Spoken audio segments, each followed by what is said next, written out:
바람핀 것도 모자라서 아이를 낳겠다고? 아니야, 내 말 좀 들어봐, 어머니가. 새벽 거실에서 들려오는 남편의 목소리. 그 아이 호적에 울려. 우리 집 때 있게 해야지. 그 순간 내 손에서 컵이 떨어져 산산이 부서졌다.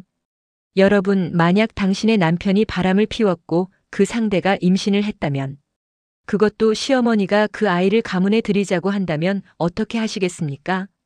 완벽해 보였던 결혼 생활이 어떻게 무너졌는지, 그리고 제가 어떻게 다시 일어섰는지 끝까지 들어주신다면 여러분도 분명 무언가 느끼실 거예요. 영상 시작하기 전에 구독과 좋아요 버튼 꼭 눌러주시고요. 그럼 시작하겠습니다. 내 인생은 늘 완벽해야만 했다. 학창 시절부터 회사에 들어와 성공 가도를 달릴 때까지 난 단 한 번도 실수라는 걸 해본 적이 없었다. 그런 내 인생의 태민 씨는 마치 쉼터 같은 사람이었다. 늘 따뜻했고 나를 지지해줬다. 우리는 이 세상 모든 고난에서 벗어난 영원히 행복할 것 같은 부부였다. 결혼 초 나는 정말 진심으로 행복하다고 믿었다. 하지만 그 완벽함은 모래성처럼 천천히 무너지고 있었다. 내 발목을 잡은 건 난임이라는 무거운 짐이었다. 병원을 오가며 알 수 없는 불안감과 자괴감이 나를 조용히 갉아먹었다. 나는 누구에게도 말하지 못한 채 속으로 울고 또 울었다. 나는 여전히 성공한 커리어 우먼이었지만 태민 씨의 아내로서는 어딘가 부족한 사람처럼 느껴지기 시작했다. 거울 속 내 눈은 웃고 있었지만 심장은 늘 축축하게 젖어 있었다. 나는 스스로에게 괜찮다고 속삭이는데 지쳐가고 있었다. 인생이 그렇듯 모든 건 아주 작은 균열에서부터 시작됐다. 회사 프로젝트가 엄청나게 바빠지면서 나는 밤낮 없이 일에 매달렸다. 야근은 기본이었고 주말 출근도 잦아졌다. 태민 씨도 바쁘다고 했지만 나는 그저 함께 열심히 사는 부부라고 생각했다. 하지만 어느 순간부터 우리의 대화는 오늘 뭐 먹을래? 아니면 들어왔어? 이 두 마디 외에는 아무것도 없었다. 함께 있어도 각자의 휴대폰만 바라보는 시간이 길어졌다. 침묵이 우리 사이를 채우는 공기가 되었을 때 나는 불편했지만 애써 무시했다. 그때부터였을까? 태민 씨의 눈빛이 미묘하게 나를 피한다는 느낌을 받기 시작한 건, 그는 분명 나를 보고 이야기하고 있는데 그의 시선은 내 어깨 너머의 허공을 응시하는 듯 했다. 나는 그 이유를 알 수 없었고 바쁘다는 핑계 뒤로 불안한 마음을 꽁꽁 숨겼다. 침묵의 공포보다 더 잦은 것은 시어머니의 잔소리였다. 주말 아침 혹은 명절 때마다 시어머니는 내 손을 붙잡고 부드러운 듯 잔인한 질문을 던지셨다. 유나야, 애는 언제 가질 거니? 이제 너희도 자리 잡을 만큼 잡지 않았니? 나는 그때마다 미리 준비해둔 방어적인 대답을 꺼냈다. 어머니, 아직 제가 회사에서 중요한 프로젝트를 맡고 있어서요. 좀 더 준비가 되었을 때. 하지만 내 속은 이미 부서지고 있었다. 내가 난임으로 고통받고 있다는 사실을 시어머니는 모르셨다. 그분 입장에서는 성공한 며느리가 아이만 낳아주면 완벽한 그림일 터였다. 나는 웃으며 대답했지만 그분의 집착이 내 어깨를 짓누르는 무게로 다가왔다. 나는 이 문제 때문에 태민 씨와 대화를 시도했지만 그는 늘 어머니 말씀 신경 쓰지 마. 괜찮아라고만 할 뿐이었다. 그는 결코 내 고통의 근원을 들여다보려 하지 않았다. 태민 씨의 야근은 이제 일상이 되어버렸다. 그의 생활 패턴은 기이하게 변했다. 새벽 일시가 되어야 들어오는 날이 잦아졌고 들어와서는 샤워부터 급하게 했다. 나는 그가 피곤해서 그런 거라고 생각하려고 노력했지만 내 안의 작은 경고음은 멈추지 않았다. 어느 날 새벽 문을 열고 들어온 태민 씨에게서 익숙하지 않은 향수 냄새가 났다. 아주 은은했지만 분명히 내가 쓰는 향은 아니었다. 나는 순간 코를 킁킁거렸고 태민 씨는 황급히 코트 자락을 여몄다. 왜? 무슨 냄새나? 그의 목소리는 조금 날카로웠다. 아니, 그냥. 오늘은 좀 피곤해 보인다 싶어서. 나는 아무렇지 않은 척했지만 내 심장은 이미 진실을 향해 달리기 시작했다. 그의 표정, 급하게 뒤집어 놓은 휴대폰, 그리고 침대에서 나를 끌어안지 않는 그의 차가운 등. 모든 것이 수상함 그 자체였다. 나는 그때 알았다. 우리가 더 이상 안전한 관계가 아니라는 것을. 결정적인 증거는 예상치 못한 곳에서 발견되었다. 회사 프로젝트가 막바지에 이르러 잠시 쉴 때 나는 습관처럼 SNS를 확인했다. 그때 태민 씨와 같은 부서의 후배인 민지라는 아이의 피드가 눈에 들어왔다. 민지는 늘 명랑하고 부침성이 좋은 아이였다. 그녀의 게시물 중 한 장이 내 눈을 붙잡았다. 고급 레스토랑의 테이블 사진. 그리고 그 사진 모퉁이에 찍힌 익숙한 사물의 파편. 익숙한 체크무늬 셔츠의 소매, 그리고 반짝이는 금속 재질의 손목시계. 그 시계는 내가 태민 씨의 30번째 생일에 선물했던 세상에 몇 점 없는 한정판 시계였다. 내 심장은 마치 누가 망치로 세게 내려친 것처럼 미친 듯이 뛰기 시작했다. 손이 덜덜 떨려 나는 휴대폰을 떨어뜨릴 뻔했다. 나는 사진을 확대하고 또 확대했다. 누가 봐도 태민 씨의 옷과 시계였다. 머릿속에서는 아닐 거야, 착각일 거야 라고 외쳤지만 이미 내 감정은 진실을 향해 결론을 내리고 있었다. 그때부터 나는 민지의 모든 피드를 집착적으로 파고들었다. 의심은 확신으로 변하는 순간이 온다. 나는 더 이상 이 불안감을 견딜 수 없었다. 나는 태민 씨가 샤워하는 틈을 타 그의 휴대폰을 확인했다. 잠금 패턴은 너무나 쉬웠고 마치 나에게 보라는 듯 모든 증거가 거기에 있었다. 수많은 다정한 문자 메시지, 주말에 몰래 다녀온 여행 사진, 그리고 내가 알지 못했던 그들의 비밀스러운 시간들. 화장실 문이 열리고 태민 씨가 나왔을 때 나는 휴대폰을 내려놓고 그를 바라봤다. 내 눈은 이미 눈물로 가득 찼지만 나는 울지 않았다. 그저 텅 빈 표정으로 물었다. 이게 다 뭐야? 태민 씨의 얼굴은 순식간에 하얗게 질렸다. 그는 변명으로 가득 찬 가증스러운 말을 쏟아냈다. 유나야, 미안해. 정말 미안해. 그저 잠시 흔들린 거야.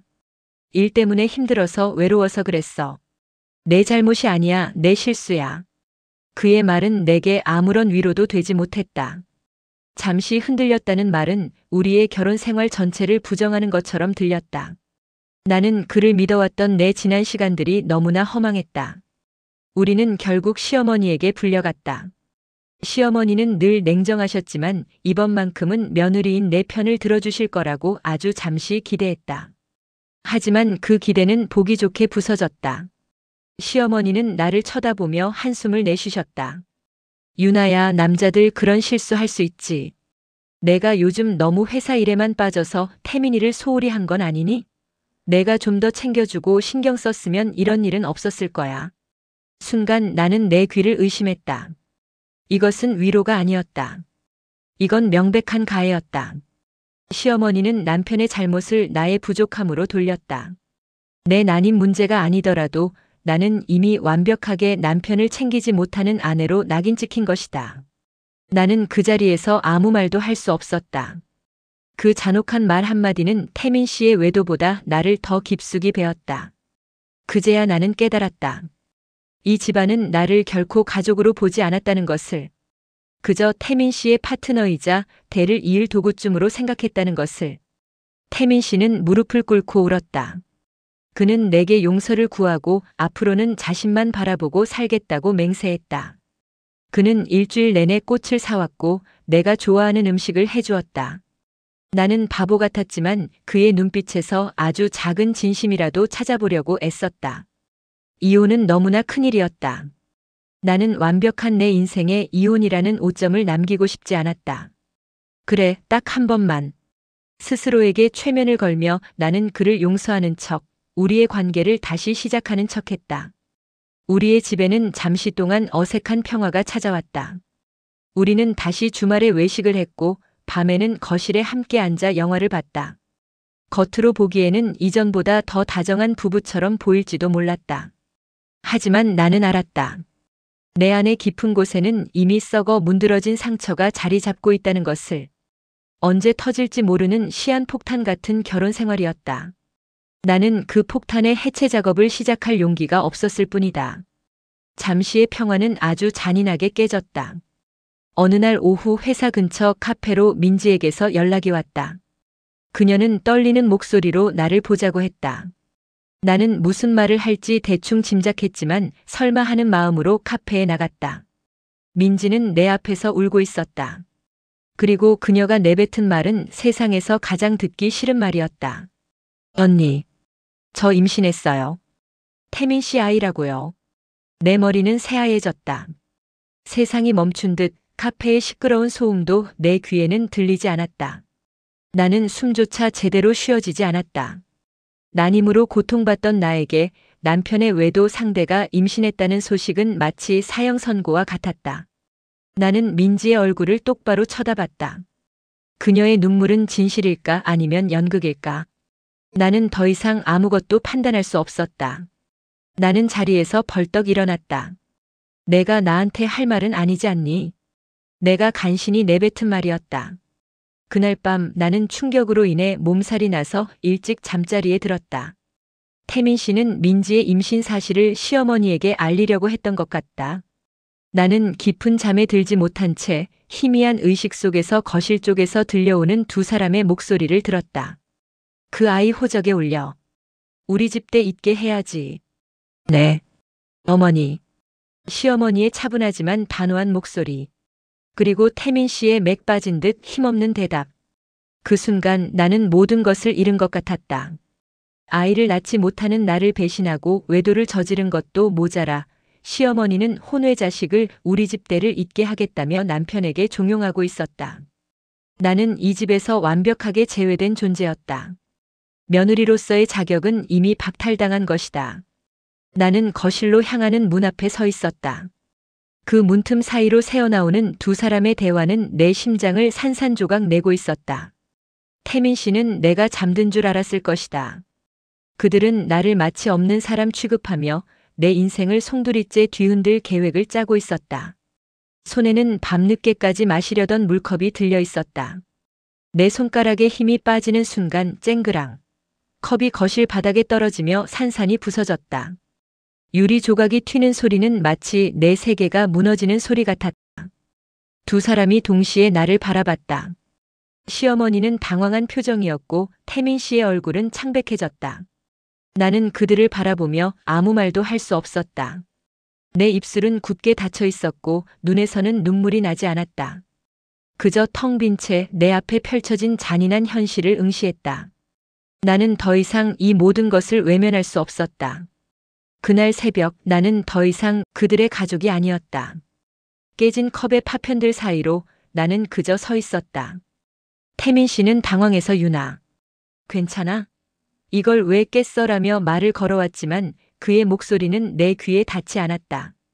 나는 이틀 동안 아니 하루 종일 말 한마디도 하지 못했다. 어떻게 나에게 이런 일이 일어날 수 있을까? 내가 그동안 쏟아부었던 사랑, 내가 지키려 했던 결혼 생활, 그리고 내가 그토록 염려했던 가족이라는 울타리. 이 모든 것이 한순간의 허상이었다는 것을 깨달았다. 태민 씨는 쩔쩔매며 나를 달랬지만 나는 그의 손길을 피했다. 나는 그저 내 방에 틀어박혀 침대에 누워 천장만 바라봤다. 천장에는 우리가 신혼여행 때 찍었던 사진이 걸려 있었다. 그 사진 속 환하게 웃고 있는 나는 지금의 내가 아니었다. 그때의 나는 바보같이 행복을 믿었던 어린아이였다. 나는 이제야 깨달았다. 태민 씨는 나를 사랑했던 것이 아니라 나의 조건과 나의 완벽함을 사랑했던 것이다. 그리고 시어머니는 그저 대를 잇는 도구로서 나를 원했던 것이다. 이 지독한 현실은 나를 침묵하게 만들었다. 침묵은 오래가지 않았다. 분노는 조용히 하지만 강력하게 내 안에서 들끓기 시작했다. 침묵이 깨진 건 그 다음 날 아침이었다. 나는 태민 씨가 회사에 가기 위해 옷을 입는 동안 굳게 닫혀있던 내 입을 열었다. 내가 그 애를 호적에 올리자고. 내 목소리는 떨렸지만 절대 부서지지 않았다. 오히려 칼날처럼 서늘하고 단단했다. 태민 씨는 입고 있던 셔츠의 단추를 채우다 말고 멈칫했다. 그는 나를 쳐다보지 못하고 고개를 숙였다. 유나야. 그게 아니라 어머니가 자꾸. 그는 또다시 시어머니 탓을 하려 했다. 나는 그의 말을 끊었다. 핑계 대지 마. 내가 동의했잖아. 내 어머니라고 했잖아. 이혼도 하지 않은 아내를 두고 내가 만든 아이를 이 집안의 대를 잇게 하겠다니. 내가 어떻게 나한테 이럴 수 있어? 분노는 나를 울지 않게 했다. 나는 오히려 이성적으로 그에게 질문을 던지기 시작했다. 그는 내 질문에 제대로 대답하지 못하고 횡설수설했다. 나는 그의 비겁함에 치를 떨었다. 내 추궁의 태민 씨는 결국 집안을 끌어들였다. 유나야, 너도 알잖아. 우리 집안이 얼마나 보수적인지, 어머니가 대를 얼마나 중요하게 생각하시는지. 내가 그걸 거역할 수 없었어. 그리고 민지가 임신했잖아. 아이한테 죄를 지을 순 없지 않니? 그 순간 나는 완전히 깨달았다. 그는 나를 더 이상 그의 아내로, 그의 가족으로 생각하지 않고 있었다. 그는 모든 책임을 집안과 아이라는 거대한 명분 뒤로 숨기고 있었다. 그의 말은 곧 너와 나의 관계는 이미 끝났다는 선언과 같았다. 우리 집안? 나는 실수했다. 그 집안에 나도 포함되는 거 아니었어? 너한테 나는 뭐야? 때를 잊지 못하면 버려지는 소모품이야? 그는 말을 잇지 못했다. 내가 그의 위선적인 가면을 벗겨버렸기 때문이다. 나는 더 이상 그에게 기대하지 않았다. 그가 나를 보호해 주리라는 환상도 모두 부서졌다. 그 순간 나는 태민 씨와의 이혼을 결심했다. 이 사람은 내가 함께할 미래가 없다는 것을 분명히 알았다. 그날 저녁 시어머니가 집으로 찾아왔다. 그녀는 내 앞에서 한치의 미안함도 없는 태도로 오히려 나를 비난했다. 유나, 솔직히 말해서 네가 못 낳으니 이런 일이 생긴 거야. 애초에 내가 건강했다면 태민이가 이렇게까지 안 됐겠지. 내가 아이를 못 낳는 건 우리 집안의 문제야. 그러니 이제라도 태민이가 대를 이을 아이를 데려오는 걸 막지 마. 그 잔혹한 말은 나를 완전히 무너뜨리려 했지만 나는 무너지지 않았다. 내 안의 분노와 결심이 나를 지탱했다. 나는 차분하게 명자 여사님을 바라봤다. 어머니, 제가 아이를 못 낳는다고요? 아직 결과도 명확하지 않은데 제 탓을 하시는군요. 좋습니다. 제가 부족했다면 이제 이 집의 며느리는 안 하겠습니다. 시어머니는 내 단호한 태도에 당황하셨다.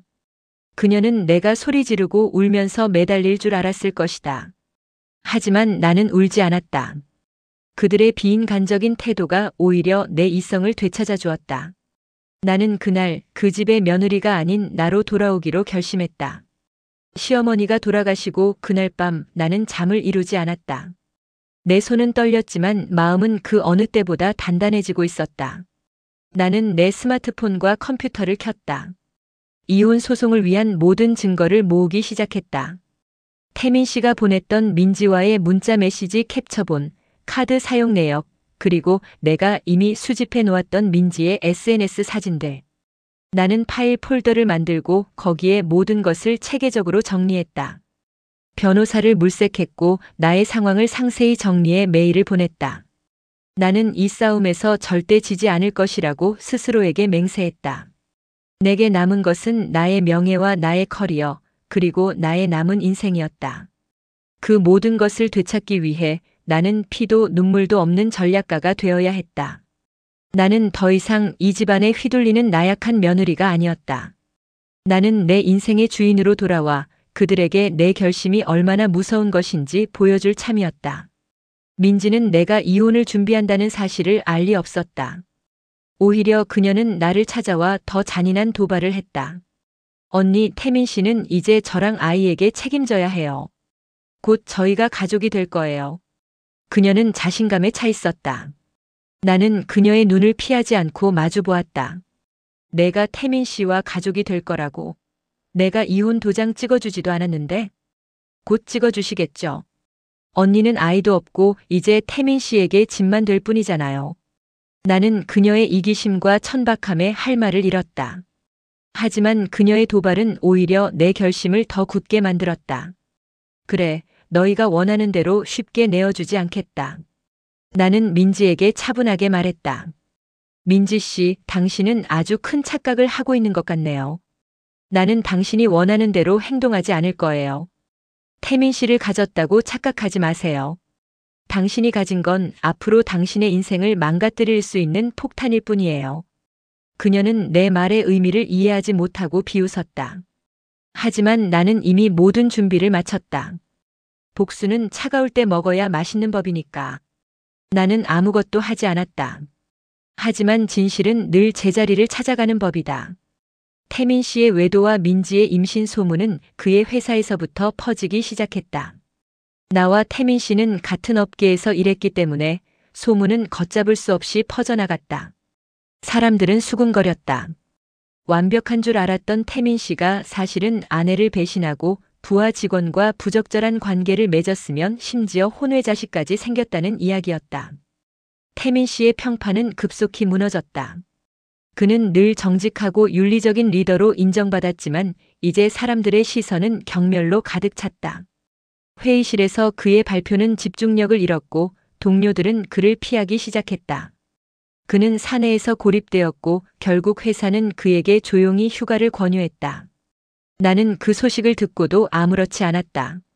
내가 직접 복수하지 않아도 그는 이미 스스로 파놓은 구덩이에 빠져들고 있었다. 세상의 비난과 도덕적인 잣대는 그에게 가장 무서운 형벌이었다. 상황은 예상치 못한 방향으로 흘러갔다. 태민 씨가 회사에서 어려움을 겪기 시작하자 민지의 태도가 돌변했다. 그녀는 태민 씨를 더 이상 사랑하는 연인이 아닌 책임을 져야 할 남자로 대했다. 민지는 태민 씨에게 끊임없이 돈과 결혼을 요구했다. 그녀는 솔직히 태민 씨와의 결혼을 원하지도 않았다. 그녀가 원했던 것은 태민 씨의 사회적 지위와 재력이었다. 그녀는 태민 씨가 무너지기 시작하자 그와의 관계를 유지하는 것이 자신에게 더 이상 이득이 되지 않는다고 판단한 것 같았다. 어느 날 나는 변호사를 통해 충격적인 사실을 알게 되었다. 민지가 태민 씨와의 관계를 이용해 회사에서 부당하게 이득을 취하려 했다는 정황이었다. 그녀의 본심은 사랑이 아닌 철저한 계산이었다. 나는 이 사실을 태민 씨에게 전할 필요도 없었다. 그는 곧 민지의 변해버린 태도와 끊임없는 금전적 요구에 지쳐갔다. 그가 나를 배신했을 때의 그 오만함은 온데간데 없었다. 나는 이혼 소송 준비를 마치고 태민 씨에게 집을 나가겠다고 통보했다.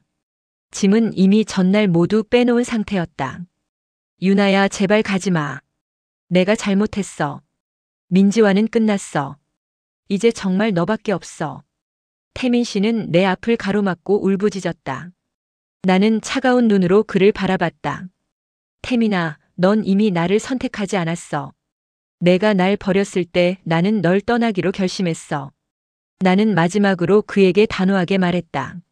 너와 사는 동안 난 너무 길게 울었어. 이제 그 눈물을 멈추고 싶어. 그게 내가 그에게 남긴 마지막 말이었다. 나는 돌아서서 집을 나왔다. 문을 닫고 나서는 순간 내 어깨를 짓누르던 수백 킬로그램의 짐이 사라진 듯한 기분이 들었다.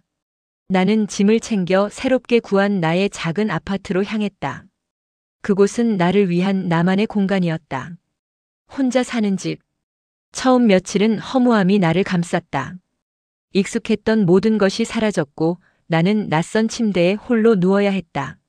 하지만 그 허무함은 곧 자유라는 벅찬 감정으로 바뀌었다. 나는 다시 숨 쉬는 느낌이 들었다. 더 이상 누군가의 눈치를 보지 않아도 되었고 내 스케줄대로 삶을 계획할 수 있었다. 나는 곧 회사에 복귀했고 오히려 이전보다 더 일에 몰두했다. 나를 괴롭히던 난임의 불안감도 사라졌다. 회사에서는 나의 능력을 인정해 주었고 나는 가장 중요한 해외 프로젝트의 리더로 발탁되었다. 나는 내 커리어에서 정점에 서 있었고 나의 가치를 증명하고 있었다. 나는 더 이상 아이를 낳지 못하는 며느리가 아닌 프로젝트를 성공시키는 능력 있는 리더였다. 내 이름 김유나 석자가 다시 빛나기 시작했다. 나는 나 자신에게 투자했고 내 삶을 완벽하게 재건해 나갔다. 나를 떠난 지 얼마 되지 않아 태민 씨에게 민지로부터 이별 통보가 왔다. 민지는 임신이 아니었다. 그녀는 그저 태민 씨를 붙잡아두기 위한 거짓말을 했던 것이다. 태민 씨는 완전히 무너졌다. 그는 아내에게 버려졌고 믿었던 연인에게도 속았으며 회사에서도 이미 설 자리를 잃었다. 그는 매일 술에 절어 살았고 그의 주변에는 아무도 남지 않았다.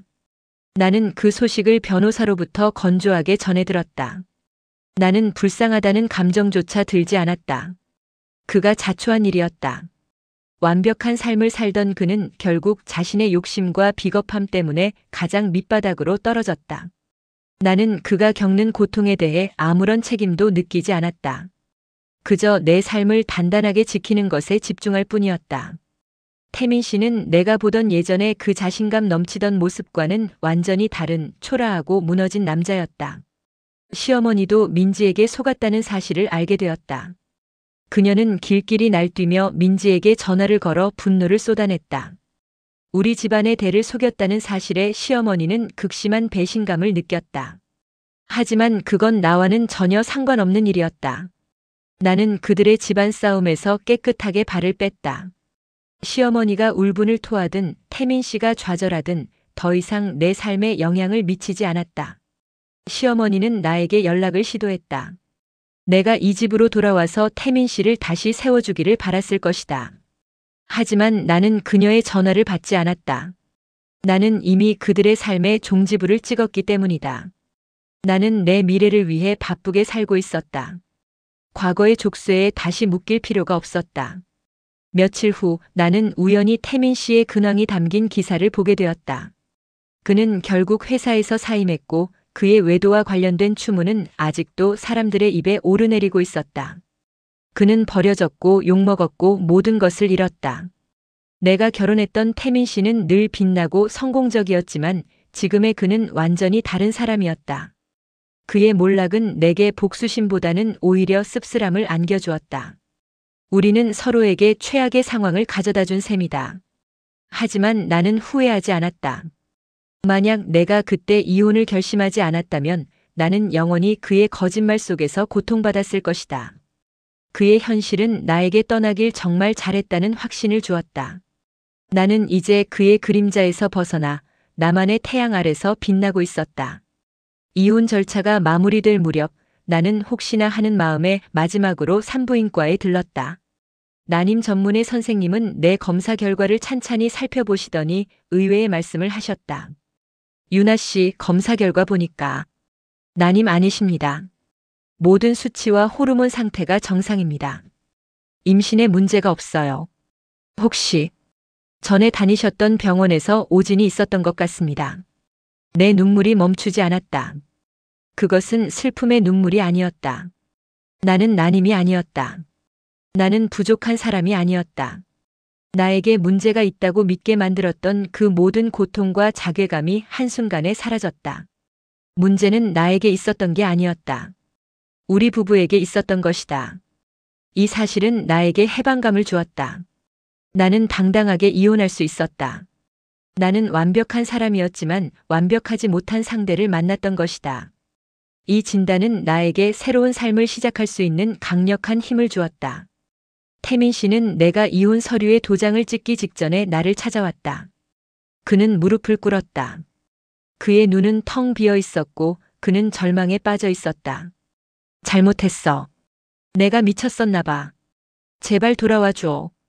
유나, 너 없이는 안 돼. 다시 시작하자. 내가 너한테 평생 속죄할게. 그는 바닥에 주저앉아 내 다리를 붙잡고 울었다. 나는 그를 내려다보았다. 한때 내가 세상에서 가장 사랑했던 남자. 하지만 이제 그는 나에게 낯선 사람이었다. 그의 간절한 매달림은 내 마음을 조금도 움직이지 못했다. 나는 그의 어깨를 밀어내고 말했다. 태민아, 지금 와서 후회해도 소용없어. 내가 나한테 했던 짓을 내가 어떻게 용서할 수 있겠니? 넌 나를 가족으로 대하지 않았어. 넌 나를 존중하지 않았어. 나는 이미 그를 위한 모든 감정을 소진했다. 내 눈에는 동정심조차 없었다. 나는 그저 그와의 관계를 깨끗하게 정리하고 싶었다. 태민 씨는 내가 냉정하다며 원망 섞인 말을 쏟아냈다. 나는 그의 원망을 잠자코 들었다. 그리고 마지막으로 그에게 차갑지만 분명한 사이다 한마디를 날렸다. 태민아, 넌 나를 선택하지 않았어. 그리고 나도 너를 다시 선택하지 않아. 나는 말을 이었다. 내가 어머니 말씀대로 대를 잇기 위해 다른 여자의 아이를 호적에 올리려 했을 때 너는 이미 우리 결혼 생활을 끝낸 거야. 내가 널 버린 게 아니야. 내가 먼저 나를 버렸어. 나는 그에게 마지막 남은 연민조차 주지 않았다. 그는 이제 나에게 아무 의미도 없는 사람이었다. 그는 결국 울음을 터뜨렸고 나는 그 모습을 뒤로 한 채 이혼 서류를 들고 법원으로 향했다. 내 마음은 이미 미래를 향해 달려가고 있었다. 과거의 아픔은 나를 단단하게 만든 걸음일 뿐이었다. 이혼 확정 직전 시어머니가 다시 나를 찾아왔다. 그녀는 초췌했고 눈물로 범벅이 되어 있었다. 유나야, 미안하다. 내가 잘못했어. 민지 그 아이한테 속고 내가 너한테 너무 심한 말을 했지. 제발, 태민이 좀 살려다오.